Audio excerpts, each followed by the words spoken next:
dito sa Richmond. So ngayon, dito ako sa restaurant katabi ng Value Village. Sabi, ang mahal pang presyo pala ngayon ng mga pagkain sa restaurant. Ito lang siya, 32.50. Ayan no. Akala ko isang bandihado ang order ko. Yung pala, isang plato lang na ganito. Ayan oh. Puro seafood lang yan guys, sa kagulay tsaka mushroom na yung magandang klase. Kaya mahal. So ganyan kamahal dito guys kumain sa Canada sa restaurant. 32.50. Gulay lang yan, wala pang kanin at walang ibang ulam. Shrimp lang ang lahok niya. So patulas siya guys na gulay, stir fry na may mushroom. Ang libre lang ay sabaw ng nilaga na walang lasa. Ayun. Yun ang libre sabaw sa Chinese restaurant. Hi guys, I'm back on diving dumpster. Ayan guys, oh, punong-puno na. So last time wala pa yan, hindi pa yan puno. Nabawasan ko yung ilalim niyan. At ito ngayon ang chichikin natin first. Then kung wala tayong makuha dito masyado, doon naman tayo sa marami. Doon sa yan, yung dalawang bin na malaki. So, mukhang aabutin na naman ako dito ng madaling araw sa pagkakalkal. So, di ko na i-video guys para mabilis ang kilos ko. I-video ko pagkatapos na uli. Merong maleta. Maganda pa ang loob. Chinek ko na guys. Malinis pa ang loob nito. Oh. Pwede pa yung gamitin. Oh. Yan. Tapos ito naman, maleta din galing sa kaibigan ko. Nilagyan ng mga sapatos na binigay sa akin. Itatapon ko naman to kasi sira na yung yan o, yung sa ilalim. Itatapon ko yan, tapos ito ang kapalit, pupulutin ko naman yan. Yan, tingnan nga natin.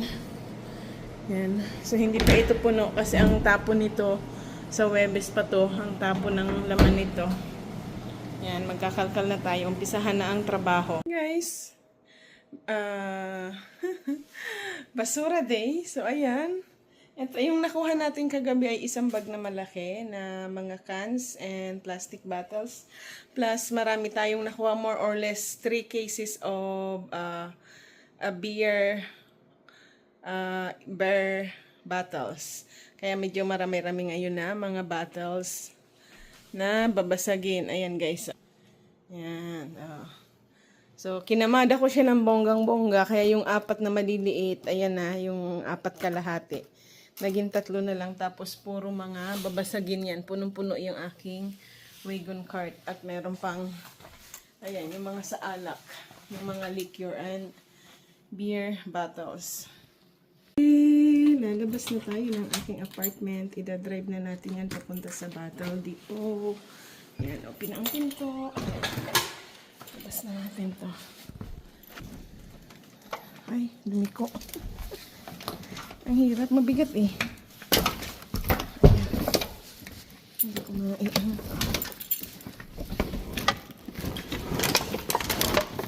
Tingnan nyo guys, masikip oh. Halos hindi siya magkasya sa pinto. So, kunin natin yung isang naiwan.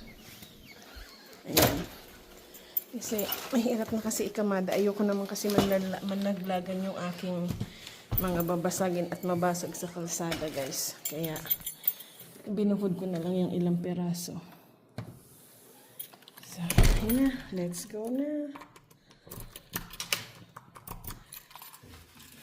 See, I'm very busy guys. So, my life is very busy.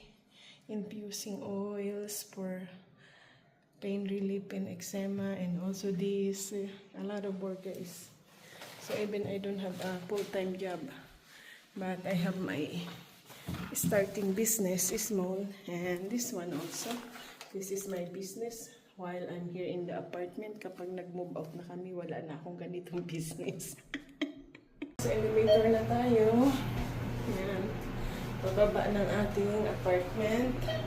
Mabigat guys, kasi ang daming babasaging liquor bottles. Palabas na sa elevator.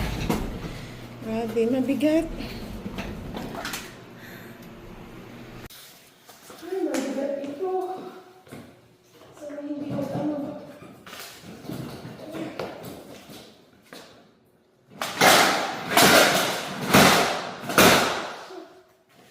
Bigat. start nito kasi ang daming babasagin na buti nakuha ko kagabi. 3 cases ata yun, kaya ang hirap. Ang hirap dyan sa stairs. Hindi magagamit ito kasi may susi o kailangan may susi ka o. So yun lang talagang mga special na disabled ang pwedeng makagamit niyan.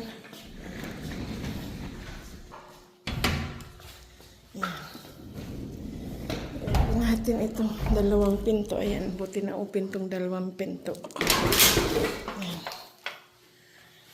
Ayan, palabas na tayo dito.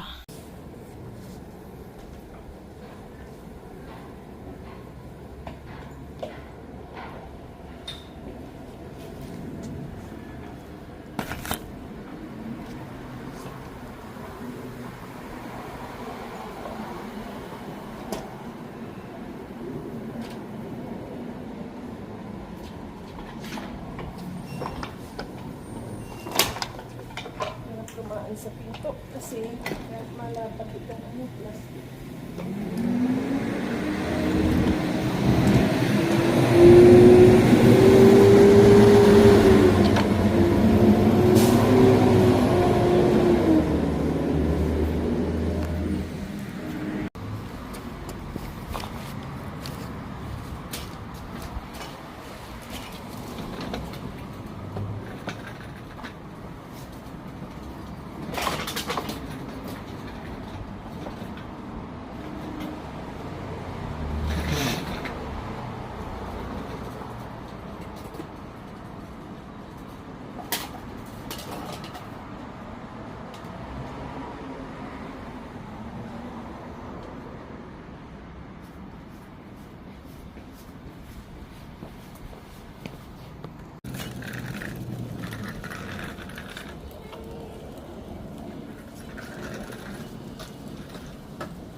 So we're gonna cross that and going down there on the first block.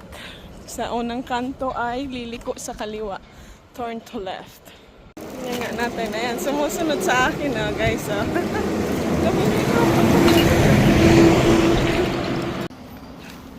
Panigurado na ang $30 nito guys. Dito sa aking tatlong bag na basura. And the rest are many bottles, glass bottles from liquor and beer. So yan. Na tayo dito, kakaliwa. Instead of straight, kakaliwa na tayo kasi nandun yung bottle depot. Yan, malapit lang naman sa apartment guys. 5 to 8 minutes walk. Kung mabagal ka, 8 minutes. Pag mabilis ka maglakad, 5 minutes lang. Eh, kagaya nito may dala ako na syempre, medyo mabagal. Mahirap i-maneuver pala to pag maraming karga na guys. Yung babasagin na bote.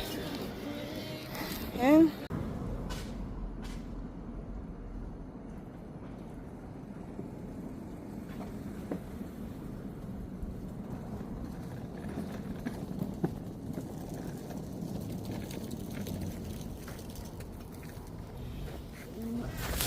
Salamat, hindi masyadong matao. Pag Monday lang pala talaga matao. Ngayon, Thursday, hindak yan lang guys. So, dati-rati, punong-puno to ng tao.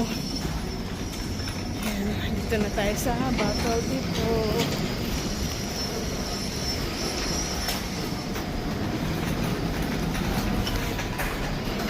Ayan, dito ako sa loob. Mas maganda dito sa loob.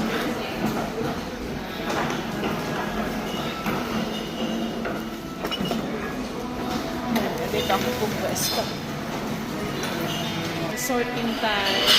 More than an hour. I'm done sorting out the button. Ayan. Ayan. Ayan. So, ayan. Pupunta na tayo dun sa... So, ito na ang ating sorting out.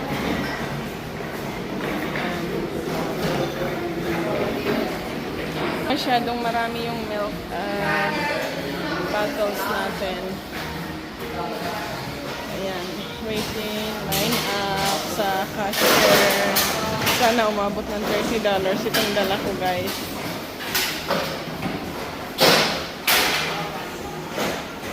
Guys, more than $30. 27 na tayo. 29.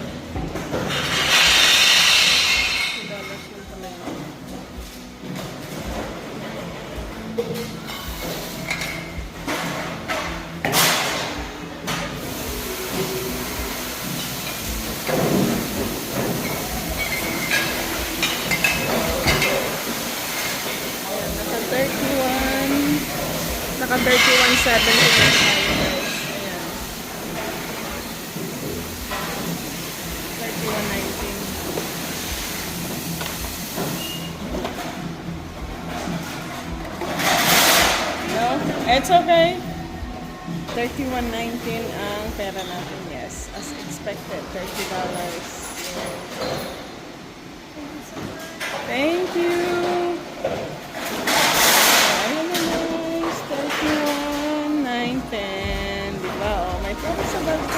Dagdag kita. Uwi na tayo. Tapos na tayo mag-diskarga at magbenta. So, 31.19 cents. Guys, as expected, naka $30. So, diba? Kasi marami yung mga bote na babasagin. Nakachamba ako kagabi. Maganda pag marami yung mga beer bottles saka tsaka liquor bottles. Kukunti lang yung liquor bottles natin. Bumawi tayo sa beer bottles. So, dadaan ako ng store kasi bibili ako ng pang-infuse ko sa gagawin kong pain relief. Kasi paubos na yung aking pain relief. Marami kasi ang may mga rayuma na matatanda na customer, guys. So, ayan, tabi lang ng Bottle Depot. Ayun yung Bottle Depot. At ito yung bilihan ng sa East Indian Products. Dito palabas. Doon ang entrance sa kabila. $31 pero hindi ko to gagamitin at ang bibilhin kong oil ay worth $50 plus tax. So kulang pa to, guys. See? Imagine yung worth $50 yung 3 liters na jasmine extra virgin olive oil para sa aking pag-infuse ng pain relief na mga herbals. So ayan na. Diba? Dala ko yung aking bag na nilagyan kasi gagamitin ko yan sa groceries. Nyo kung gaano kamamahal ang presyo dito. Ayan, para makita nyo, papakita ko lang sa inyo ang ilang piraso. Hindi ko i-video lahat kasi baka sitayin ako. Tingnan nyo ang pomegranate, guys. So, $4, $3.99 plus tax. Yung green kiwi, $1.49. Yan yung mabulbul. Ang kinuha ko ito, $1.99. So, almost $2 din, guys. See, guys, that's how it's expensive here. So gagawa ako ng ng aking smoothie na pang detox. So ito 'yon. Kailangan ko ng pomegranate na $4 isa at green apple tsaka yung iba na bili ko na kahapon. So yan. Ganyan kamamahal dito, guys. Kaya tingin niyo kakain ka ba lagi kung ganyan kamahal ang bilihin? Tapos diyan sa Pinas sasabihin niyo na wala kayong makain. Naghihirap kayo, pero naghihirap kayo 3 times a day, 5 times a day kayo kumakain. Wala na nga kayong mga trabaho. Ako may trabaho, 1 meal a day lang, guys, para makatipid sa mahal ng mga bilihin. So, sa tingin nyo, sige nga, marami pa akong trabaho na ginagawa. May kinikita ako kahit papano. See, guys, how it's expensive here to live here in Canada. I earned $31 from bottles and my expenses today is $80. It's big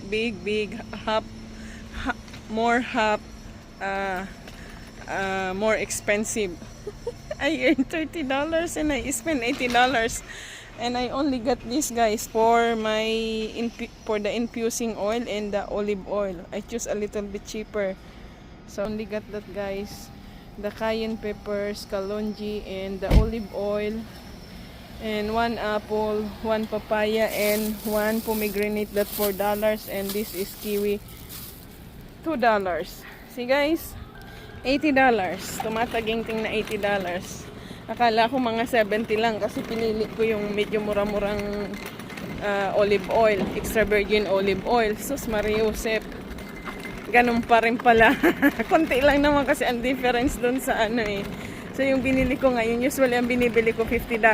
Binili ko na lang yung ano, yung tig $40, 43. So nakabawas ng 57. Ng 7 pala, sorry.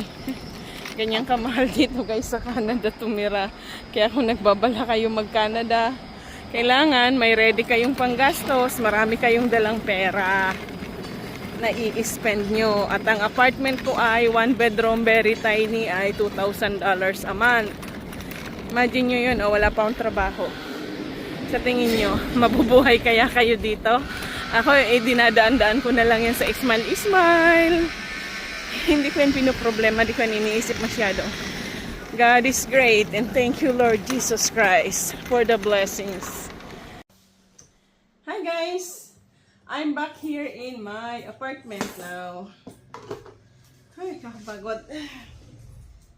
Kunin natin ang ating kapirahan sa bulsa. Ayan. Ating napagbentahan. At kapag ako yung lalabas guys, nagdadala na ako ng aking card. Ayan, may protection yan, RFID, para hindi siya ma-scan o makopya ng mga magnanakaw. Ayan, RFID. Protection yan sa card para hindi makopya yung information nyo. So, ito na yung ating $31.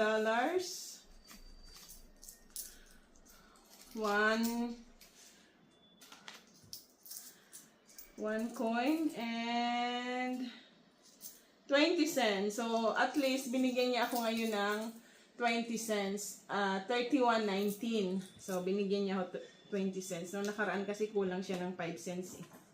At ito ang ating kabanambayan. Teka lang ha. Buksan natin. Yan. So, magkano na ba ito? Bilangin natin. Teka, iusod natin itong ating patungan. Yan. So, bilangin natin kung magkano ito.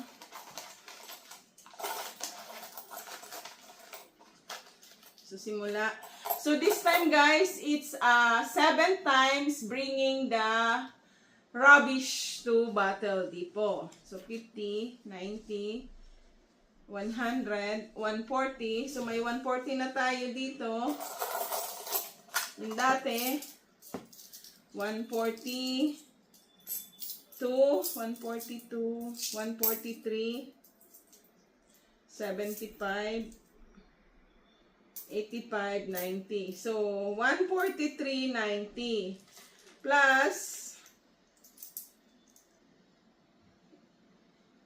31. So, magkano na guys? 144 plus 31 is 145 plus 30. 175! Yay! May 175 na guys! Isang dalahan na lang. Makaka $200 na ako. Yes, we have 175 now. Ulitin natin to make sure. Nasakto. Papalitan ko guys yung coins kasi ginagamit ko sa pagbili-bili ko ng ano. Papalitan ko yan mamaya. So, bilangin uli natin. O, diba? 50. 70. 90. 100. Ay, gawin mo, pagsamasamahin na lang kaya natin guys yung 20. So, 1, 2, 3, 4, 5. So, 150. 170. Plus, so this is 170 guys. Lagay na natin sa ating kabanambayan. 170. 3, 4, 1, 2, 3, 75, 80, 85, 90, 100. So, 4, 5, so, 175 and 10 cents. Yay! May 175 and 10 cents na tayo sa basura. Wow! O, diba? $2 ang kita sa basura. So, bago ako magbakasyon, makaka $200 ako. Bago ako magbakasyon US, mawawala ako ng either 1 month or 2 months. So, depende guys. 1 month lang yung nakabook sa akin. Yay! Tumataginting na. 175 from Diving Dumpster after 7 times taking the bottles to the bottle depot. Di ba? Yayaman si Merlinda sa pera sa basura. Di ba guys? Wala kang kapital, kundi oras, time, patience. Kasi, mahigit 1 oras din ako nag-sorted out sa bottle depot.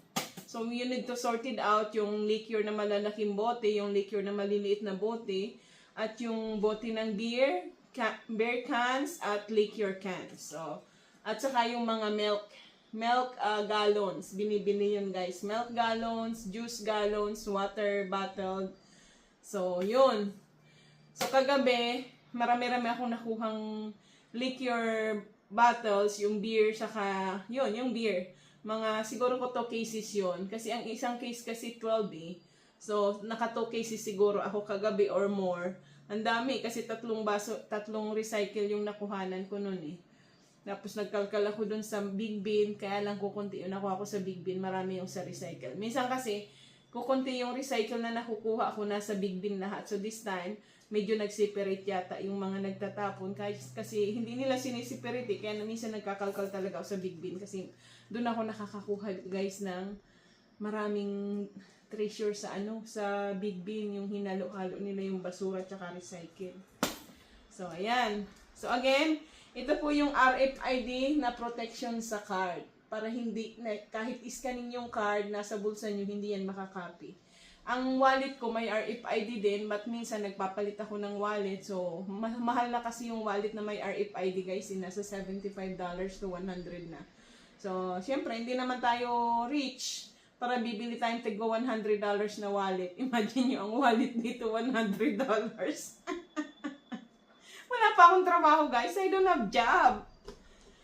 So, ayan, may $175 na tayo from dumpster. Makakaipon ako bago ako umuwi ng Pilipinas. Kaso pag nag-move out na kami dito sa apartment, hindi na ako makakapag-diving dumpster kasi balak namin lumipat sa bahay eh. Yun ang balak namin kasi mga balahura or mga walang yaang dito guys, yung ito nga, yung mga